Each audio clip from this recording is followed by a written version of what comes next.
گاڑی نہیں خریدی پر 4-5 سالوں میں جتنے کی کتابیں خریدی ہیں اتنے کی بڑی اچھی گاڑی آ سکتی تھی. اپنا اپنا شوق ہے. وہ تو ایک عرصہ اس کمرے سے باہر ہی نہیں نکلا. ہم نے بھی کئی راتیں وہاں پہ گزار دی حل میں مبارز کرتے ہوئے.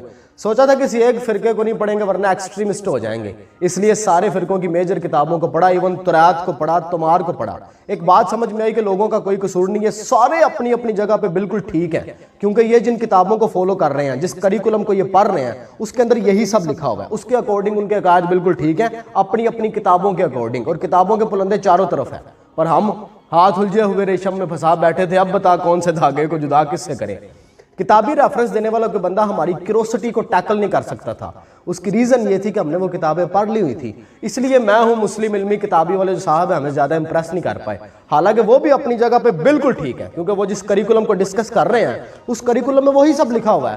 مجھے لگتا تھا کہ کہیں نہ کہیں ایک راز ہے وہ رونڈا بائرن والا جو مسنگ ہے, ایک سیکرٹ ہے جو پتہ چل گیا تو ساری گتھیاں سلجھ جائیں گی. اور مجھے لگتا تھا کہ وہ جو راز ہے وہ کسی عام بندے کے پاس نہیں, نہ کسی کتابی کیڑے کے پاس ہے. وہ راز ہے کسی صاحب ارشاد کے پاس, حقیقی معرفت والے کسی بندے کے پاس وہ راز ہے. علی بن عثمان حجویری کی کتاب پڑھی تو اس سے ایک امید بن گئی. اس میں ایک جملہ لکھا ہوا تھا کہ اے تلاش حق کے مسافر غم نہ کر, جس خدا نے پچھلوں کو نوازا ہے وہ اگلوں کو بھی نوازے گا. تو بڑی امید بندی. پھر اللہ نے مہربانی کی. تجسس کا قرب اور سوالوں کی حیرت اس وقت آ گئی کہ تشکر میں بدل جاتے ہیں جب کوئی صاحب ارشاد میسر آ جائے اور وہ آپ کو لا یخل سوالوں کی اذیت سے نجات دے دے. پھر وہ جب ملے صاحب تو انہوں نے ایک جملے کے اندر ہماری سالوں کی کیوریوسٹی ختم کر دی. سالوں کا تجسس تمام ہو گیا ان کے ایک جملے سے. انہوں نے کہا پتر, حضرت آدم علیہ السلام سے لے کے جناب رسالت مآب صلی اللہ علیہ وآلہ وسلم تک مذہب کا مقصد ایک ہی رہا ہے, اور وہ ہے شناخت پروردگار. شریعتیں بدلتی رہی ہیں, طریقتیں بدلتی رہی ہیں, لیکن دین کا مقصد کبھی نہیں بدلا.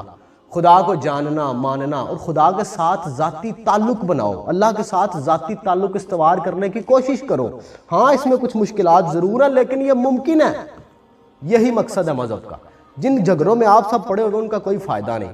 خدا کے سسٹم کے اندر جس کا جو رینک ہے وہ وہی رہنا ہے, آپ جو مرضی کر رہے ہیں. خدا کا ڈیٹا آپ کی رائے کا محتاج نہیں ہے.